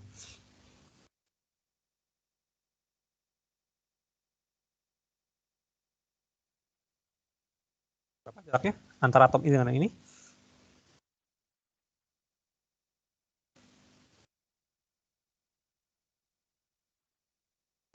Jaraknya adalah kalau saya punya atom yang ini dengan yang ini. Maka jaraknya D sama dengan setengah kali A akar 2 kan ya. Setengah kali diagonal ruang kan. Jadi kita punya ada 12 atom yang berada pada jarak A akar 2, setengah A akar 2 dari atom yang ini. Itu yang mana? Saya tulis 1.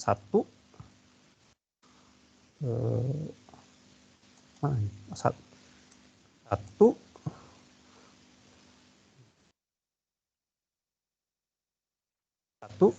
2,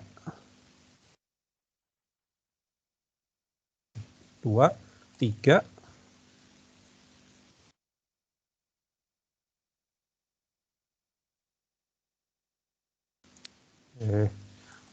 Tiga, 4.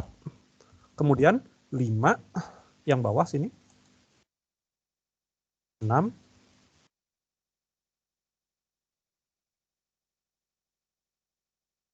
7, 8.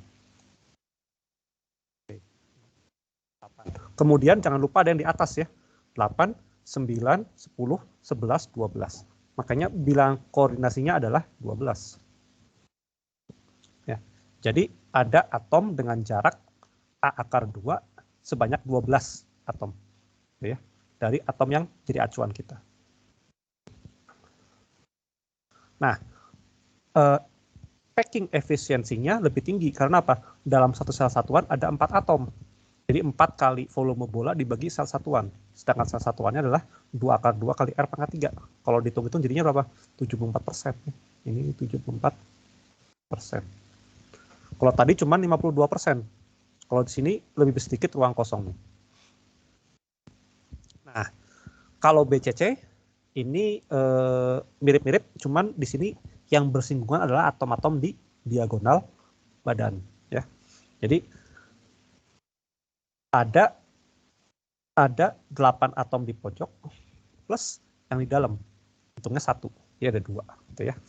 Nah, di sini hubungannya antara R dengan panjang rusuk, kalau diagonal ruang maka kita punya sama dengan akar dari A kuadrat tambah A kuadrat tambah A kuadrat sama dengan A akar 3 ya, atau saya tulis kayak gini, akar dari 3A kuadrat kayak gini ya, sama dengan A akar 3.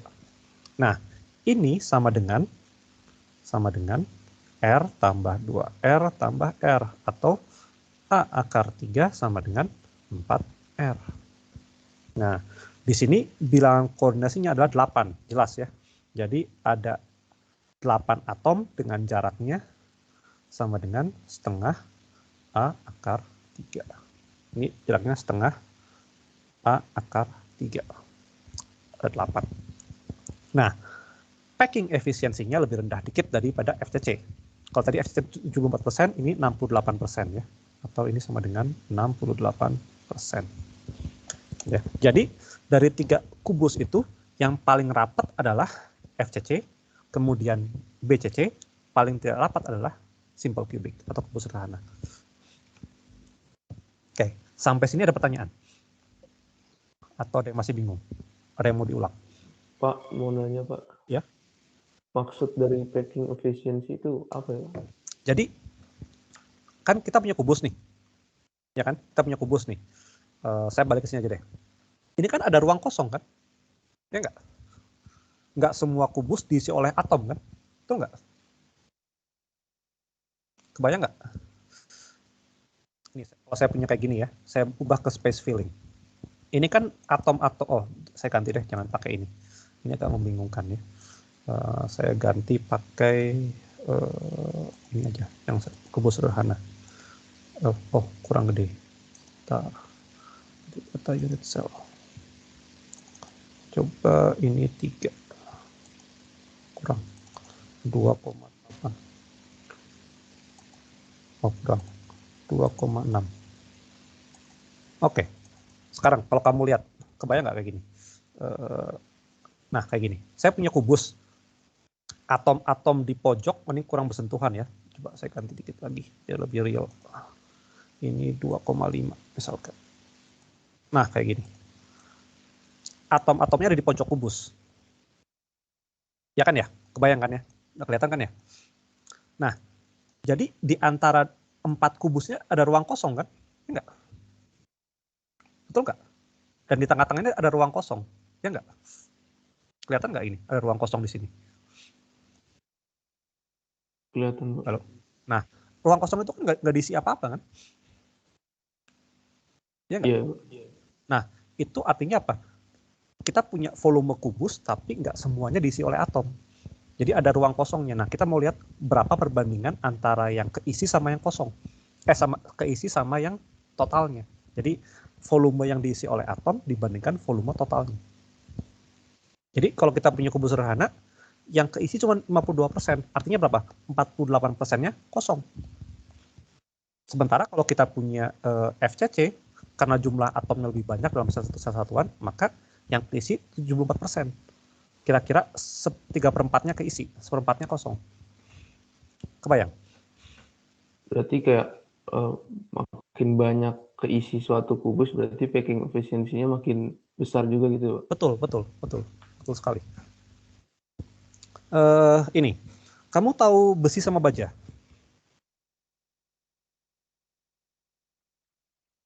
Tahu kan besi sama baja? Iya, Pak. Kalau besi itu apa? Apa bedanya besi sama baja? Ada yang tahu? Besi itu apa? Kalau baja itu apa? Steel. Steel sama iron. Kalau besi itu adalah Fe murni. Kalau baja itu apa? Besi campur? Campur apa? Ada yang tahu? Karbon ya, Pak. Karbon, betul. Karbon itu kan ukuran atomnya sama besi gedean mana?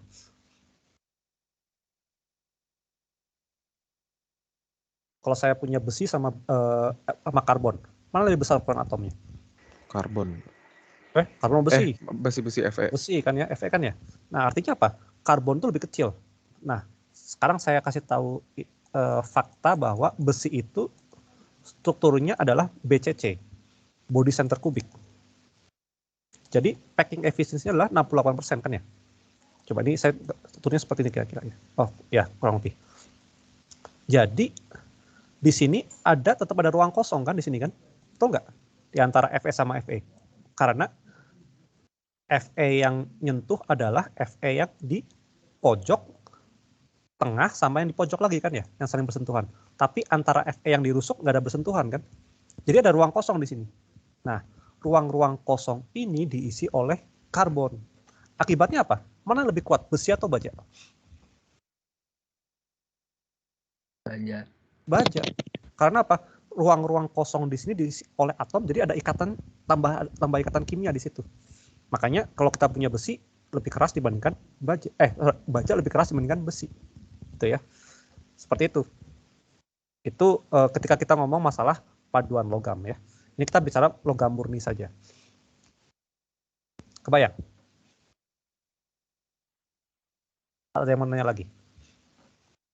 Kita santai aja. Jadi ini tinggal dikit materinya. Jadi kalau ada yang belum jelas ditanyakan saja. Kalau mau nanya di luar itu juga boleh. Karena kebetulan saya juga kerja dengan hal-hal yang seperti ini. Jadi insya Allah saya bisa jawab.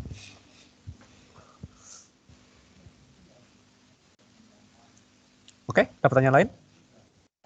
Pak, untuk packing efisiensi itu mungkin 100% nggak, Pak? Nggak mungkin. Nggak mungkin 100%. Karena artinya apa? Mungkin aja sih, tapi susah ya. Saya belum pernah lihat ada packing efisiensi 100%. Kayaknya nggak mungkin deh. Saya bilang hampir nggak mungkin. Ya. Karena artinya apa? Kamu ruang kosongnya diisi oleh atom sekecil mungkin ya. Itu susah kayaknya. Jadi kalau baja aja saya nggak tahu berapa packing efisiensinya ya. Tapi yang jelas 100% hampir nggak mungkin ya. Susah. Ada yang lain? Nah, kalau kita punya logam, jadi logam itu kebanyakan dia strukturnya kalau nggak BCC, itu FCC. Saya nggak pernah nemu logam strukturnya kubus sederhana. Ini struktur yang jarang ditemukan. Ya. Kalau FCC contohnya apa? Tembaga, apalagi emas, itu FCC strukturnya. Kalau BCC contohnya besi, terus apalagi titanium, vanadium, niobium itu BCC. Ya. Nah, selain itu ada juga struktur namanya HCP, hexagonal close pack. Jadi ini strukturnya beda dengan yang tadi kubus, bentuknya hexagonal. Ya. Ini terbentuk dari kalau kita punya susunan seperti ini, kita ambil susunan di atasnya yang berbeda, di atas lubang ini kita masukin atom lagi, kemudian di atas lubang yang ini kita masukin susunan yang sama dengan ini, jadi kayak AB berulang gitu. Itu membentuk hexagonal close pack. Ya. Dengan cara yang sama kita bisa membentuk namanya cubic close pack. Nah, kalau CCP ini sebenarnya mirip dengan namanya FCC. Ya. Kalau HCP ini beda lagi. Contohnya HCP adalah misalkan ini seng, magnesium, titanium juga sama. Ya. Kalau ini contohnya Cu, tembaga, ini kromium, tungsten, besi, dan sebagainya. Gitu ya. Jadi kalau HCP seperti ini kira-kira strukturnya.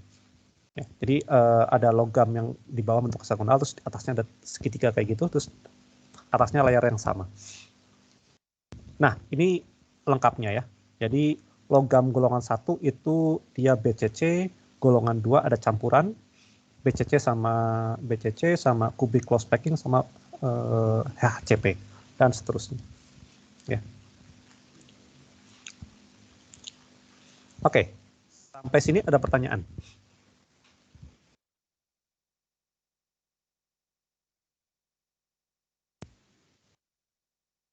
Nah, kalau nggak ada kita masuk ke padatan ionik deh. Nah, sekarang kalau kita punya padatan ionik, contohnya yang paling sederhana adalah NaCl ya. NaCl ini struktur kristal yang sederhana sekali. Jadi kita punya yang besar apa? Na atau Cl? Jari-jarinya. Ayo coba. Mana lebih besar? Na atau Cl? Jari-jarinya. Na plus atau Cl minus, sorry. Na plus atau Cl minus, ukuran ionnya. Cl minus bukan, Pak? Cl minus lebih besar kan ya? Jadi Cl Ya. lebih besar kan ya? Cl minus, ini Na plus kan ya?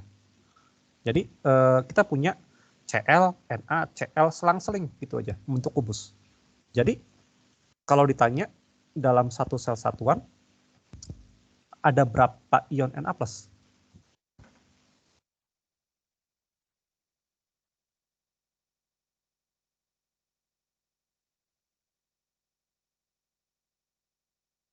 Berapa Na plusnya?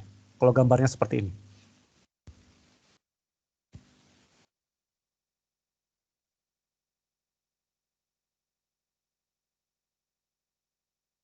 Berapa coba? Ada atom ion Na plus yang di pojok nggak di sini? Ada nggak yang di pojok?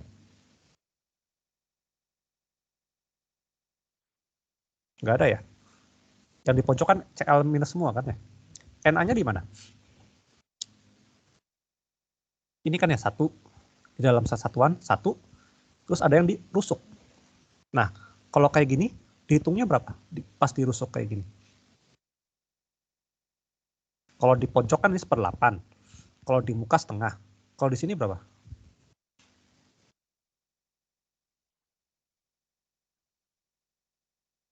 Dibagi berapa itu yang masuk ke dalam? 1. Masa nggak mungkin satu semuanya kan? Nggak, ada yang di luar kan? Yang satu kan yang ini kan, yang di tengah kan? Yang ini yang saya tandain pakai warna merah. Ini dihitungnya berapa? 1/4 mungkin, Pak? 1/4 ya, 1/4 betul 1/4. Jadi ada yang dirusuk, pas dirusuk dihitungnya 1/4. Ada berapa rusuk kubus? 12, Pak. 12. Jadi ini ada yang dirusuk ya. Ini kontribusi yang masuk, kontribusi yang dirusuk. Ini adalah jumlah rusuk. Jadi 1/4 dikalikan 12 ditambah 1 yang di tengah sini kan ya.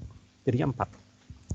Cl minusnya otomatis, ingat kalau saya punya NaCl berarti kan dia netral kan ya. Na plusnya sama dengan Cl minus.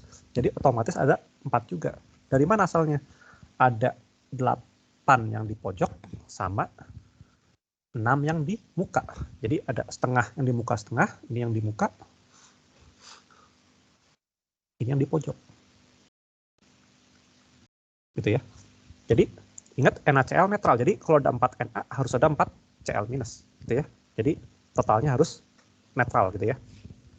Nah, sekarang pertanyaannya, yang bersinggungan yang mana? Apakah dia yang dirusuk ataukah yang di diagonal atau yang di mana? Kalau saya punya senyawa ionik kayak gini.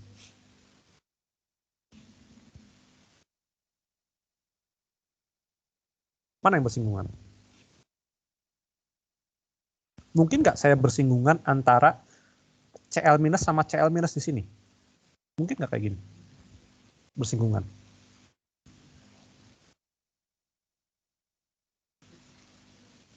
Mungkin nggak? Saya punya Cl minus sama Cl minus bersinggungan. Bisa nggak kayak gitu? Kayak di FCC gitu ya. Mungkin nggak? Gimana? Coba. Ini logika sederhana.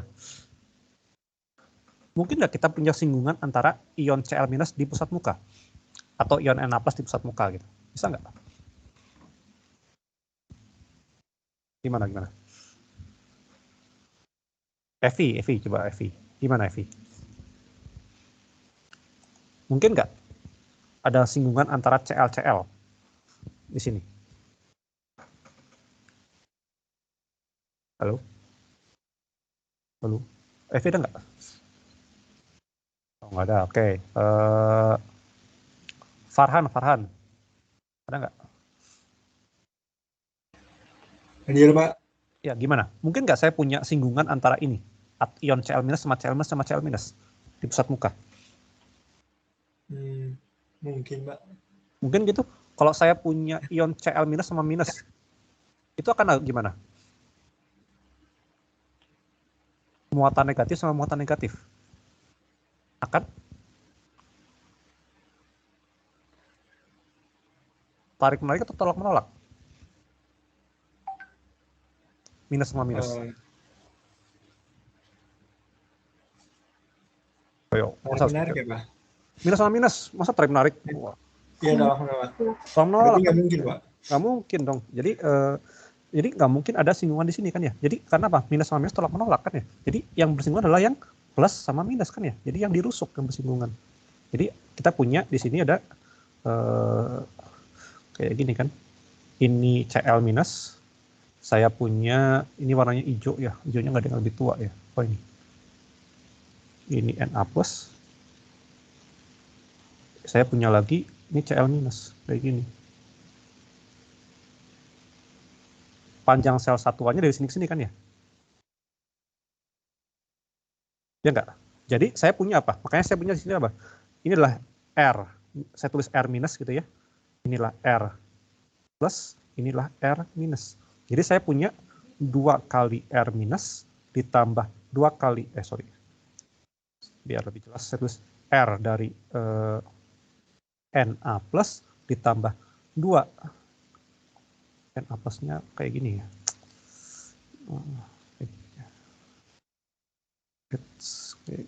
Ditambah 2 kali R Cl minus sama dengan panjang rusuk kubus. Karena apa? Ingat dalam senyawa ionik, ion negatif tertarik dengan ion positif. Ya. Jadi bukan negatif sama negatif. Tapi plus sama minus. Ya. Bayang ya. Jadi di sini karena ada dia senyawa ionik, dia tarik-menarik antara muatan positif sama negatif. Baik, paham, Pak. Nah, sekarang kristal ion itu ada yang macam-macam ya. Ada tipe CSCl. Kalau CSCl itu ada yang di ion positifnya di pojok. Ini C ion plus ya. Ini plus. Kemudian ion negatifnya itu ada di sini. Nah, berarti yang singgungan yang mana kalau kayak gini? Di garis mana yang bersinggungan? Diagonal ruang, Pak. Diagonal ruang, betul sekali. Jadi saya punya kayak gini kan ya. Kayak gini ya. Jadi hubungannya gimana? Saya punya, kalau kayak gini saya punya 2 kali R plus RCS plus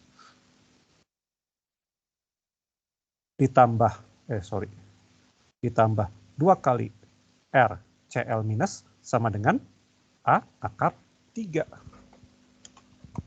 Kebayang ya? Jadi ingat, kalau ionik berarti kita punya ion negatif sama positif. Positif sama positif tolak menolak. Jadi nggak mungkin dia bersinggungan. Ya. Dia maunya jaraknya sejauh mungkin. Nah, gitu ya. Ini contohnya. Dan ada juga senyawa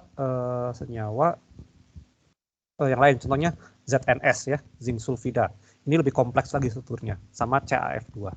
Nah, satu poin yang menarik adalah jumlah atom dalam sel satuan itu perbandingannya sama dengan rumus empirisnya. Kalau saya punya NaCl, kan rumusnya NaCl kan ya? Berarti rasio antara Na dibagi Cl harus 1:1. Betul nggak? 1:1. Betul kan ya? Jadi Na plus dibagi Cl minus sama dengan 4/4 sama dengan 1/1. Sesuai dengan rumus empirisnya NaCl. Sama dengan apa? CaF2. Jadi rasio antara Ca dengan F itu harus 1:2. Betul nggak ini? 4/8 dapatnya. Coba dihitung. Yang di pojok itu adalah Ca ada di pojok sama di pusat muka. Berarti berapa Ca-nya? Setengah kali 6 ditambah 1/8 kali 1 kan ya? Jadi kalau saya tulis Ca2 plus sama dengan setengah kali 6 tambah 1/8 kali 1 sama dengan 4. Kalau F minusnya berapa? Dia ada di dalam semua. Berarti ada 8 di dalam. Berarti sama dengan 8 kali 1 sama dengan 8. Betul, 4/8. Rumusnya CaF2, 1:2. Paham ya? Jadi, kalau untuk senyawa yang kristalin, jumlah atom dalam sel satuan, rasionya harus sama dengan rumus empiris. Jadi, kalau saya punya senyawa kayak gini, COSB2Te. Artinya apa? Dalam satu sel satuan, ada satu atom CO, ada dua, bukan ini ya, FeSP2Te. FeSP2Te. Jadi ada satu atom Fe, ada 2 Sb, ada 1 Te. Mungkin jumlahnya nggak sama dengan, nggak segitu ya. Jadi mungkin jumlahnya akan, ini mungkin ada berapa? Ini mungkin 8, ininya 16, ininya 2. Salah. 8, 16, 8 nih. 8. Tapi ini sama dengan 1:2:1. Itu ya. Di sini ada pertanyaan.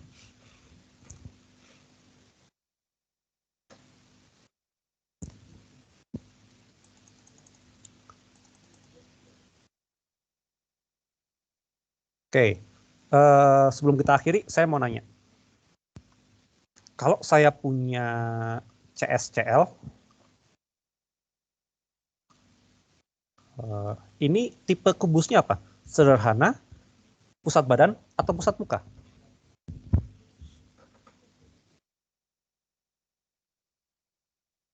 CSCl.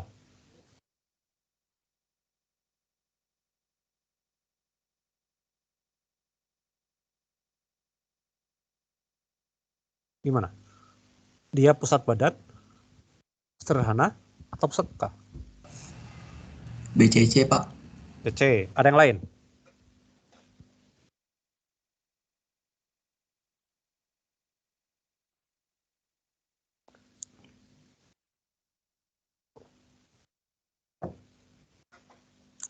Nah, ini Sederhana, Pak. sederhana kan ya? Kenapa sederhana? Kamu googling. Enggak, kayak sederhana aja gitu, Pak. Sederhana. Ini bukan BCC ya? Kenapa bukan BCC? Kalau BCC kan sama kan? Jadi ada atom di pojok sama di tengah. Ya kan ya kalau BCC ya? Tapi ini bukan BCC. Ada yang tahu kenapa? Karena atom yang di tengah sama yang di pojok itu berbeda. Kalau kita punya BCC, maka contohnya tadi ya, saya punya ini nih, yang tadi, Fe. Jadi atom yang di pojok sama yang di tengah itu sama. Tapi kalau saya punya CSCl, atom yang di pojok sama yang di tengah beda kan? Yang di pojok adalah CS, tengahnya Cl. Itu namanya kubus sederhana. Nah, terus ngeliatnya gimana? Nah, jadi nanti kalau kalian gambarkan sel satuan yang lain, maka si CS ini membentuk kubus sederhana, si Cl membentuk kubus sederhana juga. Saya coba gambarkan ya di sini ya.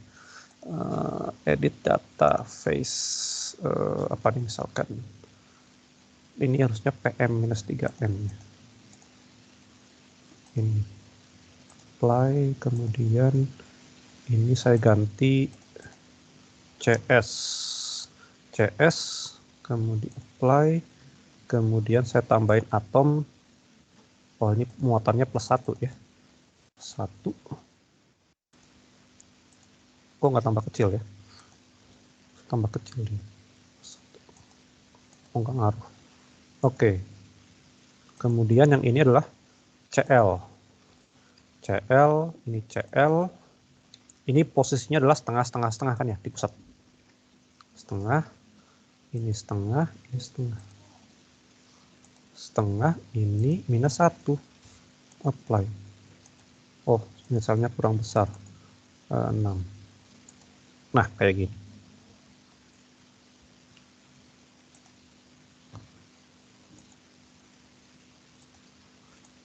Nah, kalau saya gambarkan boundary 2. Nah, jadi kurang ya. 2 lagi sih. Nah, kalau kalian lihat yang di tengah ini, dia bentuknya apa? Atom-atom yang ini, yang di tengah, yang kecil-kecil. Susunannya kayak gimana? Kubus sederhana bukan? Yang di tengah ini. Yang ini, yang kecil. Kelihatan nggak? Yang warnanya kuning. Halo. Gimana? Terlihat? Bentuknya kayak gimana dia?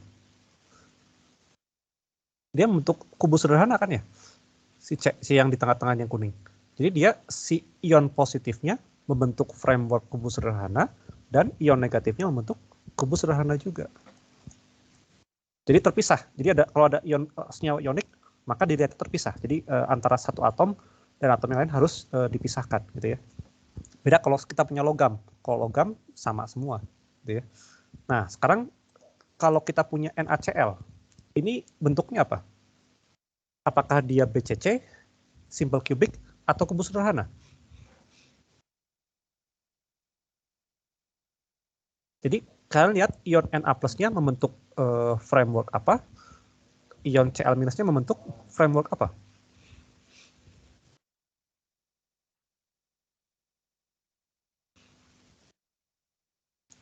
Paling gampang dilihat di mana? DCl minusnya. Cl minusnya itu apa strukturnya? Yang merah saja yang dilihat.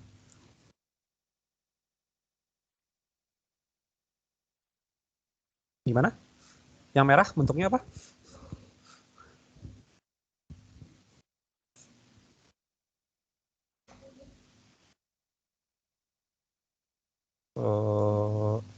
Coba saya lihat. Siapa ini? Saya random saja. Nah, Ila. Gimana Ila? Ada nggak Ila? Iya, Pak. Coba dilihat di sini. Si ion Cl minus yang merah, dia membentuk apa? Kubus sederhana, pusat badan, atau pusat muka? Kubus sederhana, Pak. Ya gitu. Kalau sederhana kan di pojok semua kan? Ada tambahannya nggak di situ? Berarti yang BCC. Kalau BCC gimana? Pojok sama di apa? Yang di depan muka. Itu namanya FCC ya. Jadi kalau yang di muka namanya F face center ya, pusat muka. Kalau BCC yang di tengah sini ya. Nah, jadi si Cl minusnya membentuk FCC. Sekarang kalau dilihat Na-nya FCC juga nggak strukturnya? Kalau saya gambarkan di sini NaCl ya. Edit data face ini saya ganti FM structure parameter, saya ganti pakai Na. Na ini 1. Apply. Oh, apply. Kok warnanya kayak gini ya? Coba sebentar saya ganti. Structural models, properties, atoms. Cl itu ini, Na itu saya ganti warna merah. Oke. Nah, oke. Sekarang. Oh, ini jangan. Nah, kayak gini. Yang merah itu yang NA. NA-nya gimana bentuknya? Saya ganti dulu boundary-nya. 1.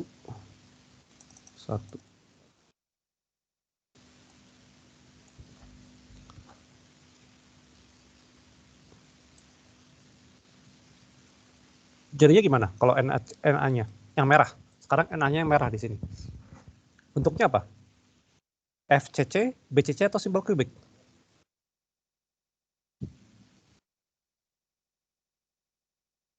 Gimana bentuknya? BCC bukan, Pak? BCC gitu? Ayo. Kalau BCC gimana? Ada yang di pojok sama yang di... Kan yang merah di pojok nih. Ya nggak? Ada nggak di tengah yang warnanya merah? Beda kan warnanya, bukan yang merah kan? Yang di tengah kan? Berarti bukan BCC. Yang merah di mana posisinya? Ada di pusat muka kan ya? Ini kan? Di bidang muka kan? Dia adalah FCC. FCC. Nah, jadi di sini digambarkannya apa? Yang di pojok adalah yang CL-, tapi yang saya gambar, yang di pojok adalah yang NA+. Jadi, mana yang benar? Yang digambar di slide atau yang digambar di sini?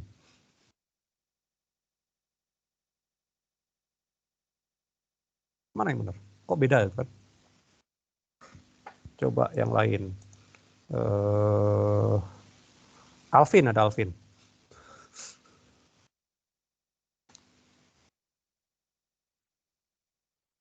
Halo, Alvin ada?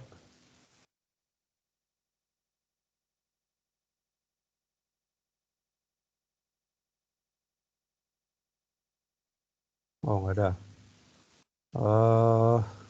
Ivan, ada Ivan?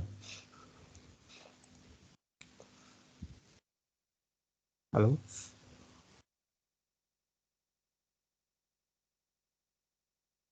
Pada nggak ada ya? Siapa lagi yang ada?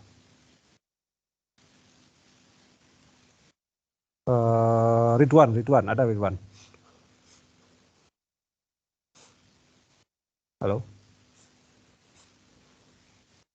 Ridwan?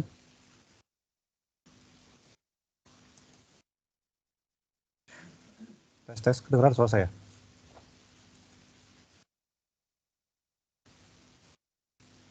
Yang ada siapa nih? Satu nggak ada nih. Fajrin, ada Fajrin? Ada, Pak. Ada, oke. Ini, gambar ini sama gambar yang saya buat, kan beda nih. Yang benar yang mana?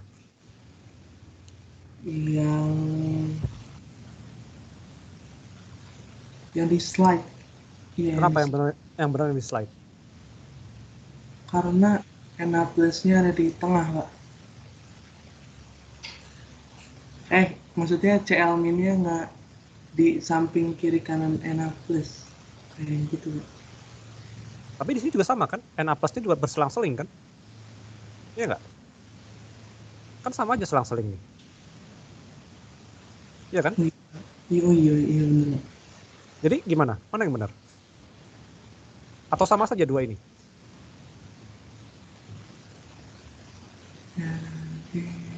Kira-kira gimana? Sama nggak dua gambaran ini?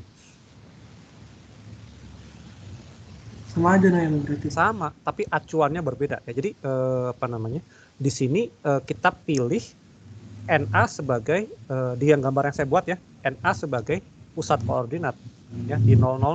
Tapi di sini CL-nya sebagai pusat koordinat. Tapi ingat kalau namanya kristal itu dia berulang kan ya, betul nggak? Kan dia berulang ke arah sumbu X, sumbu Y, dan sumbu Z. Jadi kalau dilihat secara keseluruhan nggak ngaruh kan ya. Jadi kalau saya memulai dari sini atau saya mulai dari sini, asalkan susunannya sama. Paham ya? Jadi itu hanya masalah acuan saja. Dua gambar ini adalah dua gambar yang sama. Oke? Jadi tidak harus yang di tengah, yang di pojok itu adalah yang NA. Boleh CL. Sama juga dengan seperti ini. Kalau saya punya CSCL, maka yang di pojok boleh saya gambarkan ini sebagai CL minus. Nanti di tengah adalah yang CS. Nggak masalah. Paham ya? Karena nanti masalah pemilihan koordinat itu hal yang suka-suka kita juga gitu ya. Meskipun nanti ada aturan resminya seperti apa. Tapi secara itu tidak ada masalah ya. Oke? Sampai sini ada pertanyaan sebelum kita akhiri? Pak, tadi saya bingung di yang CSCL itu. Ya. Kenapa? Tadi kenapa kubus sederhana? Oh, oke, saya balik lagi ya gambarnya. Coba saya bisa undo nggak ini? Undo. Coba ya, saya gambarnya biar agak jelas, saya ganti dulu ya. Face ya. Unit cell, parameter, ini CL-nya. Bisa lebih kecil nggak dia? Gede banget ya. Nggak ngaruh ya. Oke, saya ganti NA aja deh. Biar NA, ini NA. Oke, tapi warnanya sebentar ya, saya ganti warna dulu. Properties atoms NA warna merah. Oke, seperti ini. Coba perhatikan yang NA warnanya merah ya, yang di pojok-pojok. Kalau digambarkan NA-nya membentuk apa? Framework. Kalau kita lihat NA saja. Jadi saya coba hapus yang bagian ini ya. Oke, salah. Saya hapus yang ini. Saya hapus. Oh, 2 hapus ya. Ini saya hapus, ini saya hapus. Oke, kalau saya hapus CL-nya, jadinya gimana? NA-nya membentuk apa? Kubus? Apa? Sederhana bukan ini? Cuman ada ion Na+ di pojok-pojok, betul nggak? Atau CS lah, CS ya. Ini CSCl. Betul nggak? Ini CS semua kan ya, di pojok-pojok. Iya nggak?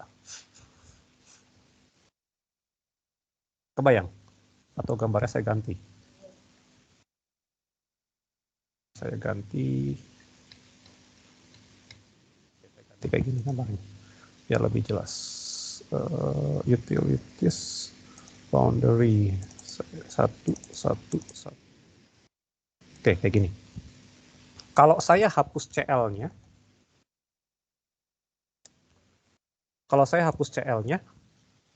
maka CS-nya menjadi apa konfigurasinya?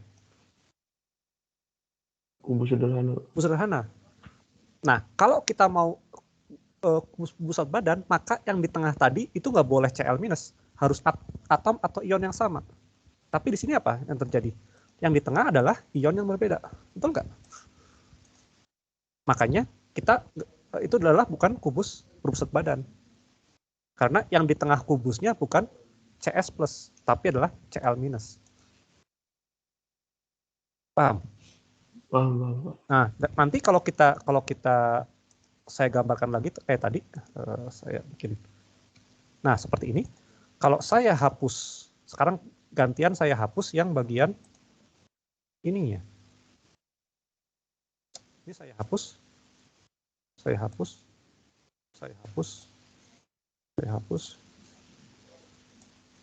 Coba. Sorry, ini saya hapus dulu. Yang ini saya hapus.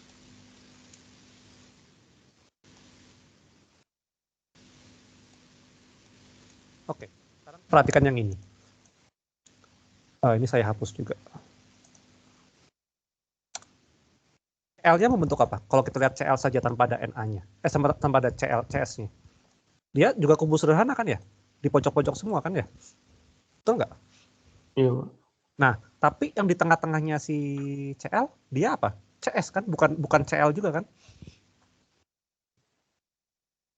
Nah, karena yang di tengah-tengah itu bukan atom atau ion yang sama, maka dia bukan kubus berpusat badan. Tapi dia kubus sederhana. Jadi seakan-akan kita punya apa? Saya punya 2 sel satuan. Yang pertama, saya punya sel satuan yang dibentuk oleh si CS, kubus sederhana, terus saya punya sel satuan yang lain yang dibentuk oleh Cl-. Kebayang nggak? Saya punya 2 sel satuan kayak gitu. Jadi saya punya ada kubus lagi kayak gini, tapi pusatnya di sini. Kebayang ya? Jadi saya punya, seakan-akan saya punya, ini ada kubus 1, kubusnya si CS plus, ada kubusnya CL minus. Digeser searah setengah diagonal ruang. Saya bisa gambarin nggak ya di sini ya? Susah kayaknya ya.